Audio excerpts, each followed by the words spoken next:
Welcome to My Time to Shine. I'm your host, Emily. Hello. Hi, sorry, it delayed then. It delayed for a second. So, hi, welcome to the podcast. How are you today, Amy? I'm good. How are you? I'm really good, yeah, just drinking a coffee, so it's Nice. always... I've got my tea ready. Is it an English tea? It's not. It's a rooibos. Oh, Mm, yummy, yummy. Do you have that yes, with milk or just I black? do. I have a little bit of honey and a little bit of milk in. Yeah. That sounds lovely. Mm. Maybe you could start by introducing yourself and telling us a little bit about who you are and what you do. Okay, so I'm Amy. I am soon to be 40 years old this year. 21 to everybody else, but yes, soon to be 40. And I am a personal trainer. So I live in Surrey. I have two children, 10 and 8, a boy and a girl. And I am a very newly qualified personal trainer. And I lost 7 stone in lockdown. So I completely changed what I was doing. I'd been a full-time mum for 10 years. And then, yeah, found my way into a healthier living lifestyle. And then we went into lockdown and I continued on that journey and then decided that I wanted to help others on the same path. Yeah, I've been qualified not even a year yet. So I work in a local gym, and it's a rehab gym. So yeah, that's Let's me. rewind a second. You lost 7 stone. I have, yeah. I've lost 7 Congratulations. stone. Thank That you. is Yeah. absolutely incredible. I have to say, I have seen your Instagram post about that, and you look like an entirely different woman. Yeah, it's yeah, I feel like a completely different person. It's crazy. When I look back at those pictures and I show people and they can't believe the difference in how I looked and how I am as a person. And I think I had just totally got bogged down with being a mum. And I had my children quite close together. Both were a surprise. Not that I would change it for anything, but both were big surprises. And I was actually told that I'd lost my second one because I was bleeding. And I went to the doctors and they said, oh, well, actually, probably just had a miscarriage, but we'll send you in for a scan, an early pregnancy scan, and we'll go from there. And I was actually 10 weeks pregnant with her. And it was such a huge shock. And I don't think my brain kind of had time to kind of process everything because I, had my older one. And I ended up having two under 2. So, I kind of really got lost in being a mum full time. My eldest one, now we know he has ADHD and some sensory processing, but he didn't sleep and had severe reflux. And it was just my husband and I. I mean, I have a great kind of support in my auntie and uncle, but at the time it was just us. And we it was hard. It was hard going. And the natural kind of thing is that your husband goes off and carries on working, and and I'm he supported us the whole way, and I wouldn't change it for a heartbeat, but I definitely had lost me in all of that. And so we got to the year before lockdown, that Christmas. It was a little bit before, but very sadly my auntie was diagnosed with pancreatic cancer. And we knew that it, at that point it wasn't going to be good. And it was like a kind of switch that flipped in my head, how important health is. Yeah. And it just, I tried so many times before, as we all do. Yeah. I need to do it for my kids. I need to do it because I was going to be maid of honor at my best friend's wedding. I need to do it for, the whole, every week there was trial and error, and nothing stuck. And it was, getting that kind of diagnosis of my auntie, really, really scared me. And, I wanted to kind of, make a change for myself. And then we went into lockdown. So it was, a really scary time. I was petrified. I was so anxious I couldn't leave the house. I was so scared. And I just kind of got my head down and thought, what do I do? And I managed to stick to it because it was the only thing I think I could control. And I had no outward noise, I think we get distracted by everything, and you've got to be here, you've got to be there. I mean, you know what it's like as being a mum. Everything else comes first. And I was actually able to prioritise myself. I was actually able to stop everything other than, obviously homeschooling my children at the time. Dealing with everything else that was going on inside, but everything outside had stopped. So I was able to really kind of focus. It wasn't easy by any stretch of the imagination. Limited equipment, limited resources, not being able to do certain things. But I was able to kind of focus on that. And I hadn't really thought about where I was going to go from there because my auntie hadn't passed away at that time. We were still kind of dealing with that as well. And then, sadly she did pass away. And I was very fortunate to have won a local lady named Kim. She runs a coaching business. She's a coach. And she had put up a competition for somebody to win a coaching course with her. And I won the competition. So I went into 6 months of coaching with her. Wow, 6 months. Yeah, I did 6 months with her. It was brilliant. And she just said, look, you need to go and do something with this. Use this experience, use you as a person. And I was still trying to figure out who I was, because, everything had changed. I was no longer just mum. I was becoming my own person. And so I did my qualification, and it took me a little while, as you know. It took me a little while. Everyone listening, that's the period of time that me and Amy first met, because we're very good friends. And when we first met, you were in the procrastination zone about your PT qualification. But now you've passed, and you're a full-time. You're doing it in a studio. Tell us about this studio that So I work in a lovely gym in Epsom, in Surrey, and it's a rehab gym. So we've got chiropractors downstairs, we've got sports rehab downstairs, and then we have this lovely rehab gym upstairs. And so we get people come through from, who've had injuries, who've gone in for their chiro. We have people that are just coming in for their own weight loss journeys, or, anything really, anything and everything. And it's a lovely space because it's not like a commercial gym, where you've got this huge gym floor and it's quite intimidating. We offer, a really nice coaching, coaching people individually, but as groups. So it's group PT. So nobody really feels alone as well. It's gyms are a scary place, I think, for people, and people are really put off by them, which I totally understand. Wow. Even as a PT, I totally get it.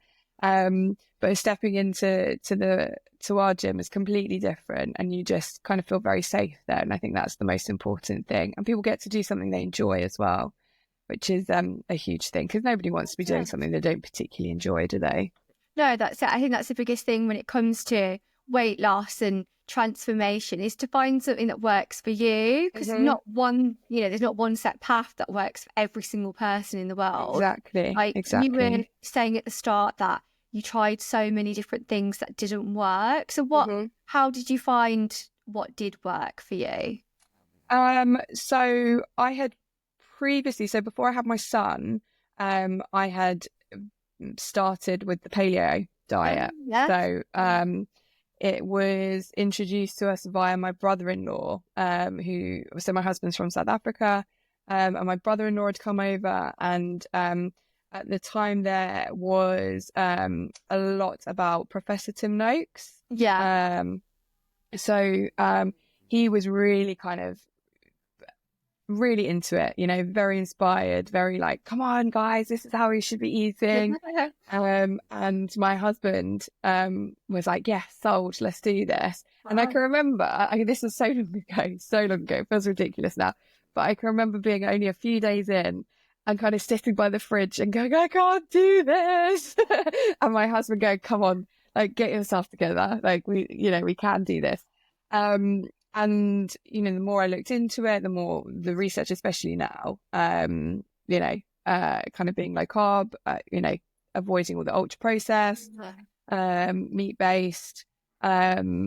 So, I'd already dabbled in that, and I'd lost weight doing that and felt amazing. And then I went on to have my children. So for everyone listening, just in case people don't know, what is paleo? So it's being, low carb, meat-based diet, avoiding the ultra processed. So yeah, just sticking with your meats, your fats, berries, nuts and seeds and things like that. Nuts, seeds, yes.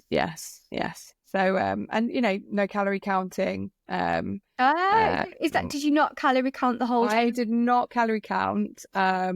That time I did not calorie count for the first 5 stone of my weight loss either. And then I plateaued, and I was exercising all the time, not kind of losing any more weight. And it was at that point that I decided that I needed to kind of get my head around macros and calorie counting. So, getting myself into a calorie deficit and just really understanding, calories are calories. And how much weight did you lose without tracking?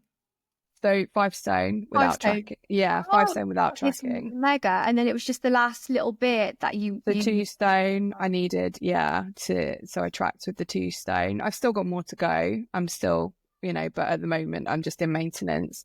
So I would still, I'd like to go a little bit more now. So yeah, but like all journeys, they're up and down. Yeah. And it's important to remember that, nothing is ever going to be this kind of perfect. We have our ups and downs, and that's okay. That's normal. What's working 1 week or for 1 month isn't necessarily going to work for the rest of the journey. So just, adapting to change, accepting that change is normal.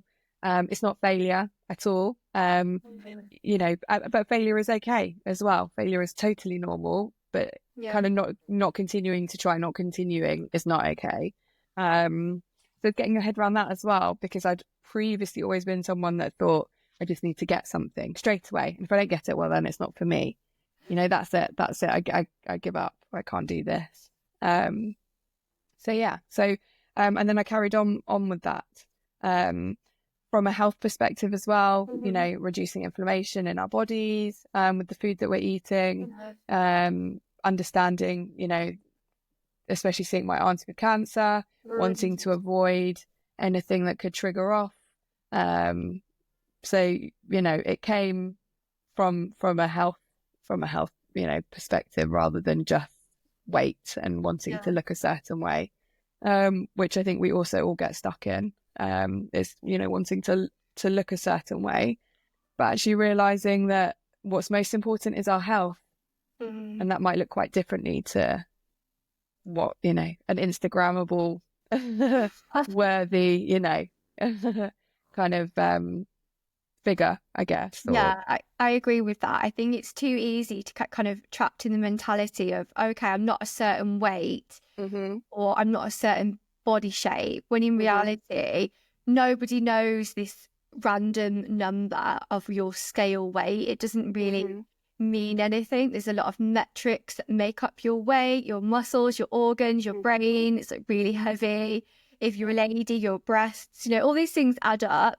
And then in terms of how we look, I think, it's good to look good because it makes you feel good, but it's more about how you feel and being healthy and well, isn't it? Like, can you run around after your kids Can you walk up the Absolutely. stairs without getting out of breath?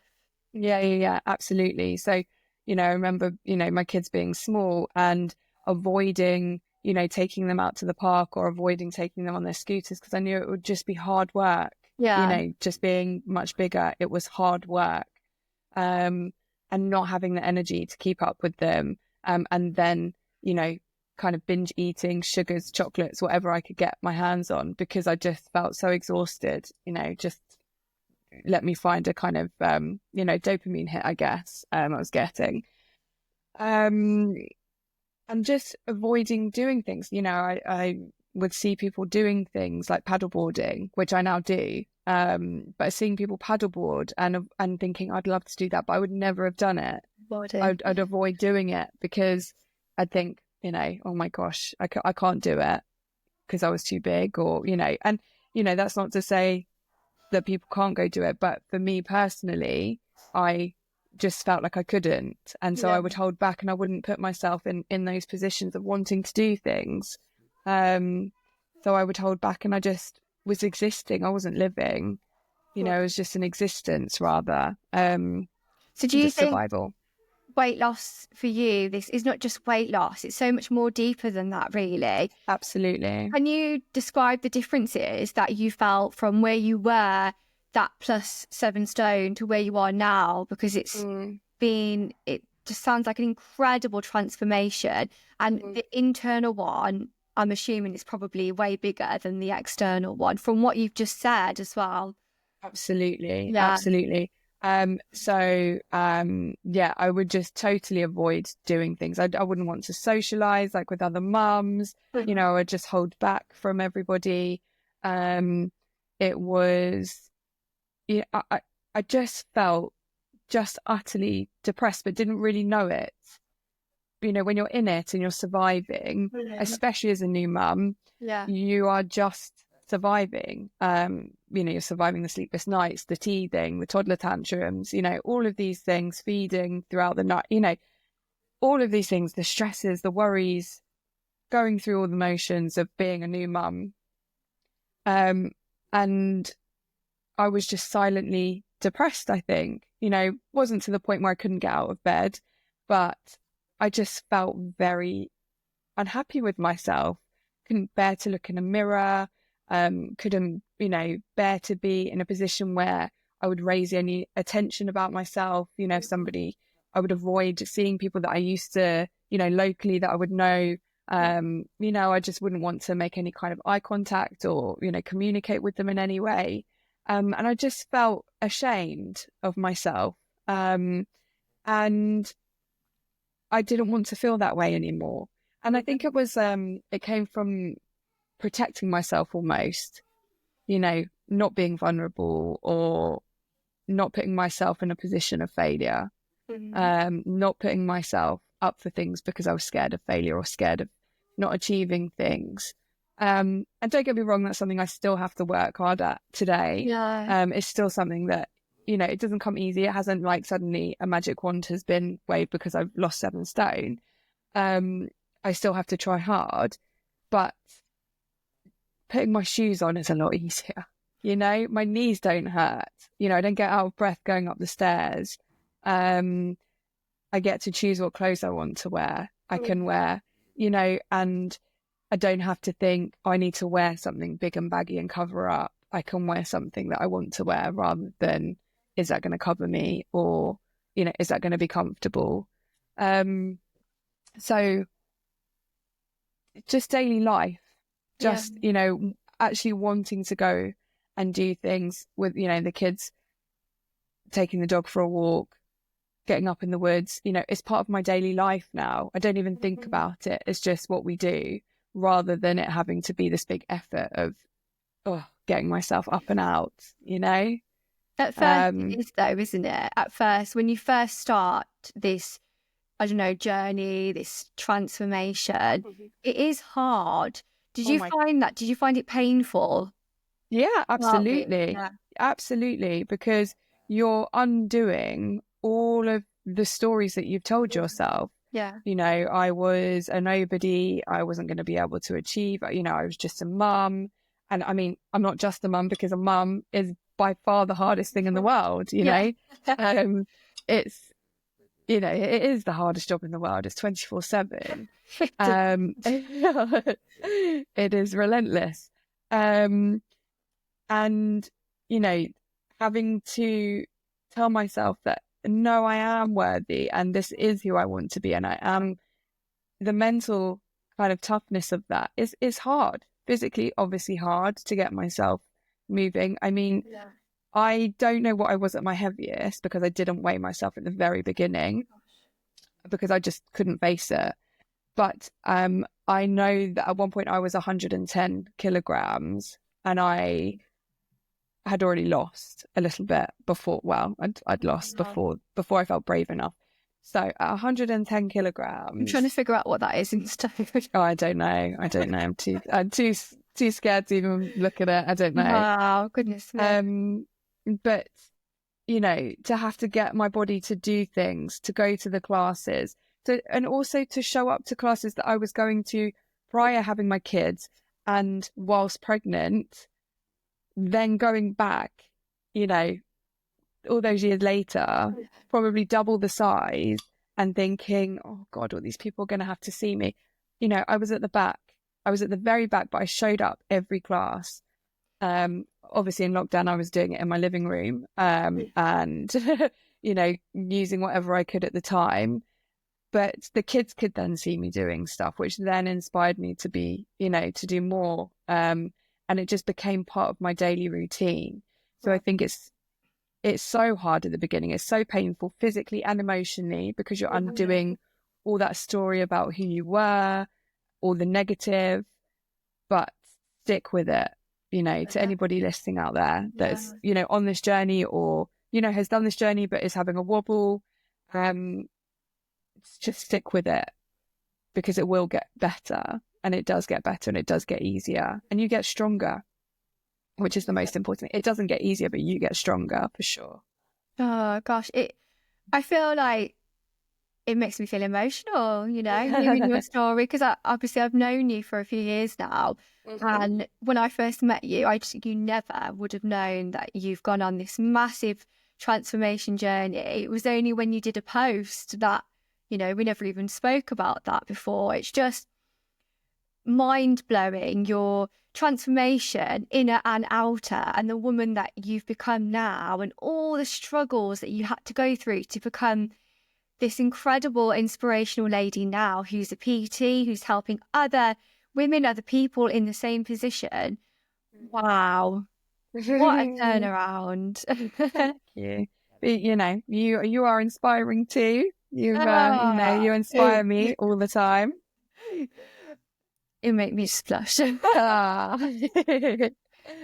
know, when it gets really tough, because it's something we were just speaking about, when it gets tough and when you really, really want to quit, because we all get those days, even now still, we all get the days when we can't be bothered, shit's hit the fan, the kids are sick, your husband is working overtime and you just are frazzling, like on edge. What do you do then? How do you not give up and go back to binge eating, to drinking, to, like, how do you keep going when it's the worst case? So I mean, there are days when I really don't want to train. There are days when I'm like, nope, I'm not doing this. There are days when I still want to eat rubbish. And I am not perfect by any stretch of the imagination. This has not been a perfect journey where I have gone, oh yeah, I'm doing paleo and I don't eat any carbs. And, you know, I'm so much better than all of you because I can just not eat it. That's utter rubbish. That's not how this has happened at all. I think it's important to remember that we are human and there are going to be days when it feels impossible and you just have to give whatever you can give. If that's 30% that day, if that's 10% that day, that's what you give because you've given 100% of what you can. So if you are not able to train that day, because I mean, there's been times when I've driven to the gym and I've got there and I'm like, I just don't have it in me today. I can't do this. I don't have anything in me. That's fine. Try something else instead. You know, try a class instead. I still go to my classes now. Even, you know, I'll train in the gym myself, but I still go to my classes.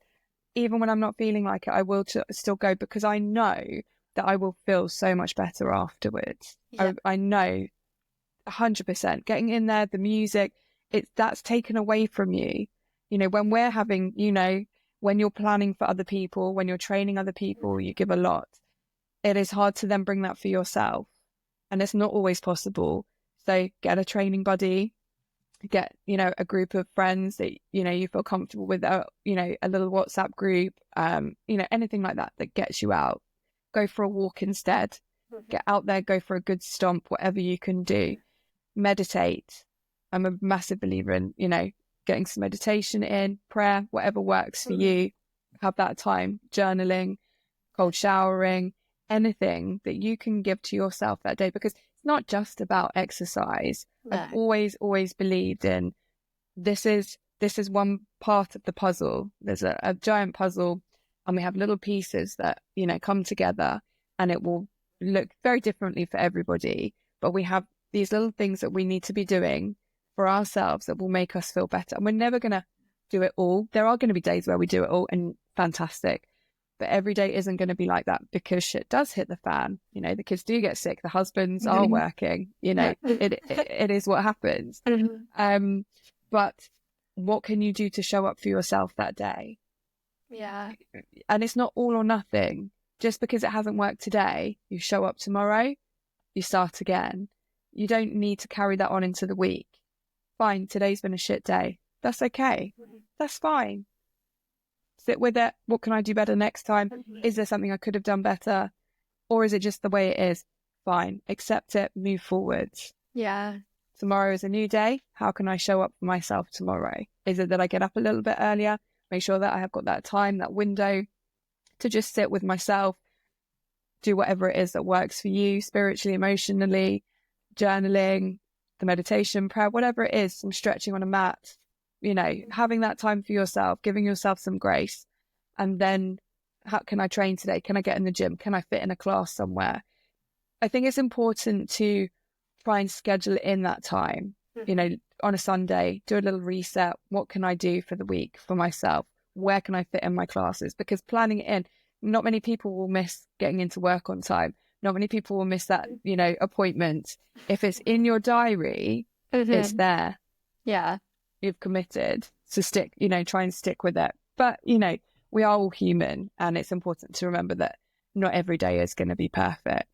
That's it. I think that is the nail on the head right there. That progress over perfection. Absolutely. How can you show up today? Exactly what you just said. 5 minutes of breath work, some journaling about what you're grateful for. I think that's a key aspect as well, because it's not just physical training, it's also mental training too. Mentally training yourself. How do you react to life situations? So when shit does happen, because it does, it always happens. Life is great, and then all of a sudden your nana gets sick. All of a sudden the kids throw up all over you. Something happens all the time. But how can you react to that? Can you retrain your mind to try and find some calmness in the craziness? Can you find something to be grateful for? I think even in the moments of chaos, there's always something that you can be thankful about. Absolutely. So every day I, in my journal, I will have, so I do VITs, very important things. So this is something I learned with the coach that I did. So VITs, so very important things. So it'll be things like my meditation, journaling, taking my supplements, getting some steps in, getting my steps in for that day. And then if there's anything else that I want to add in there, like my cold showers. But it's important also to not overload yourself, you know, because, you know, we see all these things, you know, I do this and I do that. Well, you know, what can you do for yourself that day? Because what's going to make you feel confident and accomplished and all those things. And then I have 3 things that I'm grateful for. So that can be anything that you're grateful for. And then I have 3 things that I'm proud of. So 3 things that I'm proud of myself for. So it's not, you know, things, you know, of course I'm proud of my children. Of course I'm proud of my husband, or, you know, those external things. But what am I proud of myself? How did I show up for myself that day? What am I proud of? You know, could I have, you know, made the choice to, I don't know, use the car instead of walking to the school? I'm proud of, you know, making that choice of, you know, walking to school rather, you know, eating, you know, could I have eaten biscuits instead of, you know, finding, you know, whatever it might be for that person. So finding things, because I think it's really hard to find, for me personally, you know, I am a massive critic of myself. You know, I always think, oh, I could have done this better, or, you know, but to find things that I'm proud of for doing for myself, you know, that takes some work, that takes some digging. So, and it makes me want to then throughout the day think, oh, actually, I could put that in my journal. You know, I made that choice. That wasn't the easier choice. So yeah, those are things that I have in my journal. So they might help somebody. Definitely. I think that's a thing that a lot of, especially women, struggle with, and especially mothers, is struggling to think of something that you feel proud of about yourself. We're always the hardest on ourselves. I'm definitely guilty of this too. And it is something to be more mindful of, to think of things like little things like parking further away from the shop, or choosing that wholesome meal instead of getting McDonald's. Yeah, absolutely. Because, you know, when you do become a mum, you know, everything is about your child, you know, and you know, that's normal. I think some parents find it easier than others to kind of detach, and not detach, but, you know, kind of put themselves saying, right, yeah, this is time for me, and then this is time for, you know, my child, or, you know, I was one of the mums that just poured everything into my children, and everything became about them.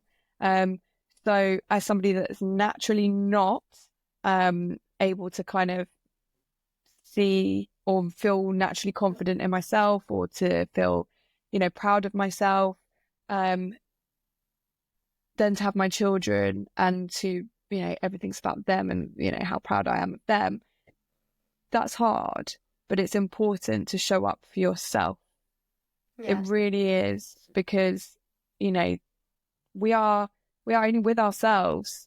You know, you can have all this external validation, but if you're not happy in yourself, then, you know, there's nothing. And I think it's hard to do the work. It is really hard, but it's so worth it. It's so worth it, because if you just sit with it and you just push through and find those things that you are proud of doing for yourself, you feel more confident, you feel happy, and then you can show up as a better parent as well, as a better mum, as a better dad. You feel like you've got more to give, you know, because it's better that because otherwise you're just running on empty all the time, and that's hard, you know. It's hard to keep showing up all the time for others. And I know obviously we do, because we're mums and that's what we do, but it's so important to show up for yourself as well, and give yourself that time and love. You can't pour from an empty cup. Absolutely not. And that's something, it's just so instinctive to a lot of women when they become a mum, because it was a very similar thing for me as well. When I had my eldest, I just completely lost myself into motherhood and became obsessed with my kids, which you just do naturally. Like, oh, what kind of nappies are you going to use? Are you going to breastfeed, bottle feed? Are you going to carry your baby? Are you going to push them in a pram? Are you going to do Montessori? You're like wild parenting. There's so many things that are like all encompassing. And then you're pregnant for 9 months, and all of a sudden you have a whole baby to look after. Like your pregnancy, you can slowly adapt to being pregnant because it's so long, and like you slowly get used to the changes. But no, you can't slowly get used to a baby. It's not like you have an arm and then a leg. You have a whole little human being to tend to, and you just become, you know, in the background a little bit, I guess. Yeah. And, you know, you're busy, you know, whatever route you choose to go down, you've got to feed your baby, you've got to change them, you've got to get them to sleep, you've got to keep them healthy, you've got to, you know, and then there's all these outside pressures, you know, like you said, are you baby wearing? Are you, you know, are you pushing in a pram? Are you, well, you know, and there's so much judgment and, you know, social media. And I mean, it's like with anything, isn't it? Everything and anything. But I think when you're vulnerable, you know, you've just given birth, you've given your body to grow this child, and then you've given birth in whatever way, has worked for you. There's so much pressure on us. Right. And then, we're expected to give everything like a full-time stay-at-home mum, but we're also expected to work like we've got no children and no other commitments and have a career. We're expected to, live a healthy life like we've got no other commitments. And, there's just so much pressure on us as women. And it's important to take a step back and remember that what we see on social media, what we see on YouTube, what we see on all these things is not the truth. They are tiny, tiny, tiny snippets that are completely, edited and made for people to look perfect in this tiny, tiny window of time. And that's not the reality at all. It's not. And we don't need to put so much pressure on ourselves to be that way. We need to look after ourselves, and put that time and effort into ourselves, and then that will, spread down and into our children. Will be role models, and they will learn from us. They will see what we're doing. They'll see how we show up for ourselves. They will see that, choosing healthier food and nutritious food is something that's normal. They will see that going to a gym isn't a scary place and it's fine to go to the gym. They will see that, going out for a walk, completely normal, not just hopping in the car, not sat on screens constantly, all those things, it's how we show up, isn't it? It's how we are the role models for them. They literally do what we do. They don't do what you say you're going to do. Nope. Well, they actually copy you, every single thing. And I think statistically, there's so many studies, like if the parent's obese, the children are more likely to be obese. If they're smokers, the children are more likely to be smokers. And isn't this the new generation? I don't know if you've heard of this, the first generation that are not going to outlive their parents' life expectancy. Oh, wow. No, I didn't know that. Yeah, there's an epidemic of childhood obesity, diabetes, dental issues, which is all preventable. Yeah, which is it's so scary, isn't it? When you think these are preventable. Type 2 diabetes is totally preventable. And I get that it's hard. But you have to choose your hard. Choosing your hard, getting type 2 diabetes, which can then go into, cancers. And they're saying that Alzheimer's and dementia, as well. That's hard. That's really hard. Yeah. Do you want that hard, or do you want to, go get some steps in and, like you said, park your car further away in the car park, to wherever you're visiting, or, getting out for the steps, or, I'm not saying people have to go and spend fortunes on gym memberships. That's a luxury, especially in this current climate. But, there are ways to exercise. There's plenty. I know that you've done it yourself with YouTube, offering YouTube workouts. So many local Facebook sites or local selling sites have equipment that can be given away, or very, very cheaply. Sometimes when local gyms are doing refurbs, they'll give away equipment as well.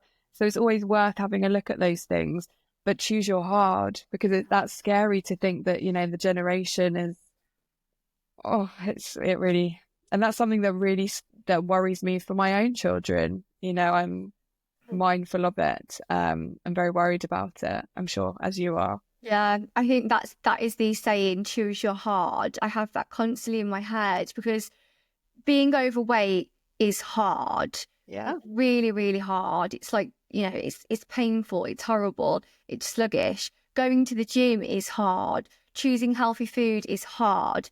But having type 2 diabetes, losing a limb is harder, because that's the way that it goes. And like you were saying, type 2 diabetes can lead to Alzheimer's and dementia, which they're now calling type 3 diabetes. Yeah. And it's not well known enough in the medical field that in the Diabetic Association, they still recommend, a high moderate carb diet, which we know a low carb diet actually can reverse type 2 diabetes. So it's frustrating in a sense. It's very frustrating. We still have that old kind of view of, let's choose low fat products. And I'm having to say, but they are high in sugar, and it baffles me when I think,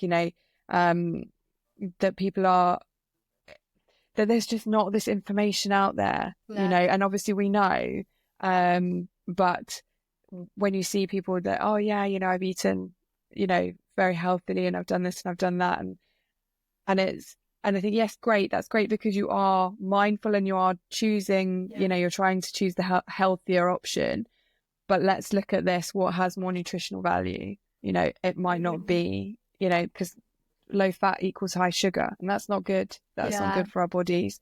And we also need fat. We need it. It's an essential macronutrient. You need it for your brain. I think if fat and cholesterol were actually bad for you, babies who are breastfed would be dead, because breast milk is just pure cholesterol. So it just doesn't make any sense, does it? No. Do you have a morning or evening routine that you follow?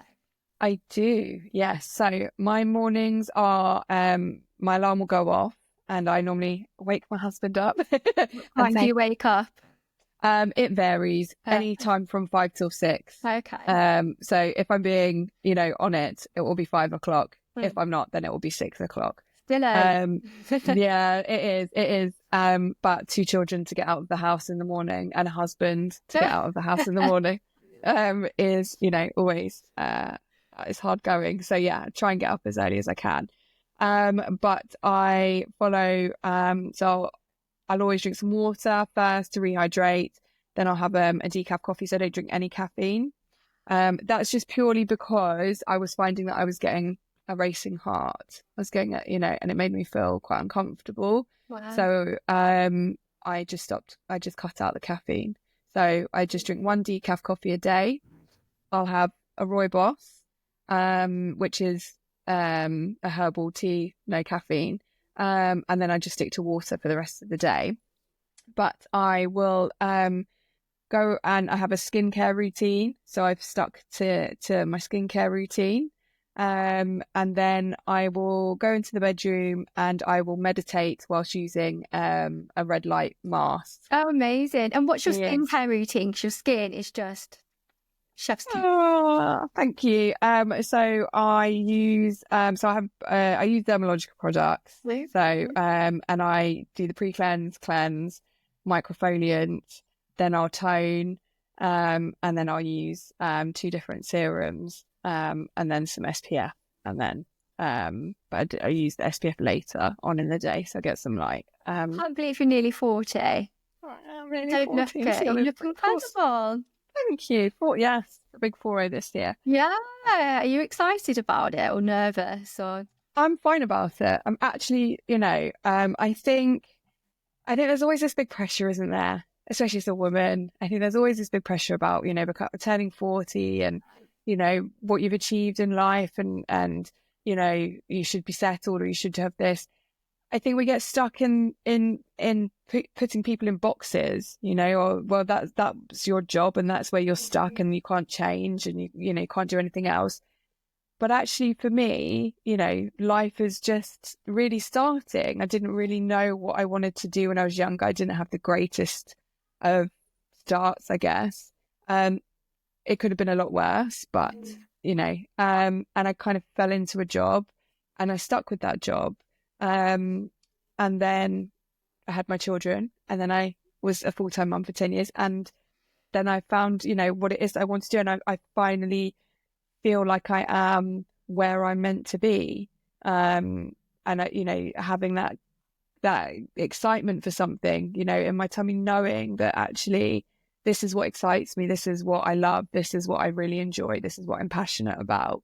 Anything health and well-being, I'm there. My auntie and uncle and my husband, actually, will always say that I'm off to join a cult of some kind, you know, because I'm always finding something new or, you know, something that I'm interested in. But yeah, so so yes, that, you know, turning 40, but I go and do my red light therapy and I meditate at the same time. So I try and habit stack where I can. Brilliant. So I get my meditation done whilst I'm using my mask. You know, rather than adding pressure of like having to do multiple things. I go and sit on my bed. Sometimes the kids will join me. Sometimes I'll get a little, Mum, what, you know, where's this? Or other times they'll sit and join me with that. And then I feel ready to, you know, start tackling everything once I've done that. Amazing. And then I, get on with the day. And then nighttime, I try and unwind, you know, try with no screens and all the rest of it.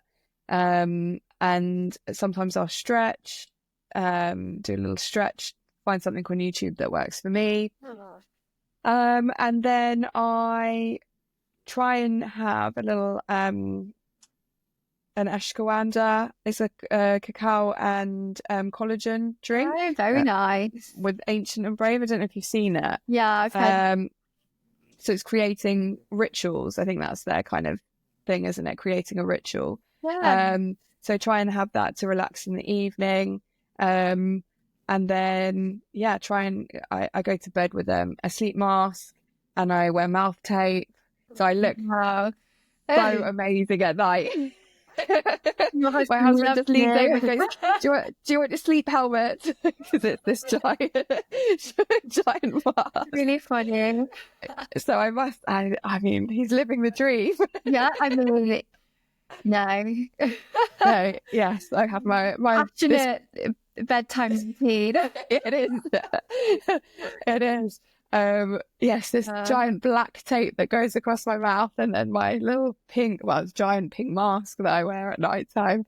And I take my magnesium at night time. You know, I try everything I can. So sleeping was a real issue for me for a long time, but I feel like I've got on top of that now. Oh, I think that's just a lovely, lovely routines, which leads me on to some quick fire questions. We're going to wrap it up now. So these real quick answers, quick questions. So the first one is, do you have any rituals that you do daily? I know you mentioned the cacao drink. That sounds like rituals. So meditation, using my mask, making sure that do my skincare. I think that's just really important to have that little time of doing something for you. Yeah. You know, making that kind of effort for you. Getting my steps in, taking my supplements, trying to train 5 days a week. All right, next one. Describe what wellness means to you. Health. Being as healthy as you can be. Like that. And the last one. Well, two more small questions. Do you have a message you'd like to send to our listeners? I think I would like to say to everybody and anybody that's listening, it's never too late to start. It's never ever too late to reinvent yourself, to put yourself first, to find who you are and run with it. Don't be afraid of failure. Don't be afraid of trying again or trying a different path if it doesn't work the first time. Don't give up on yourself. Put yourself first, and run with it. Oh yeah, that's such an important message, especially with that it's never too late to start, because you can feel stuck and like, oh, I missed my peak, I'm not 21 anymore. Yeah, absolutely. And that's just utter crap. It's utter crap, you know, it's never too late. That's it. And the last one, where can people find you?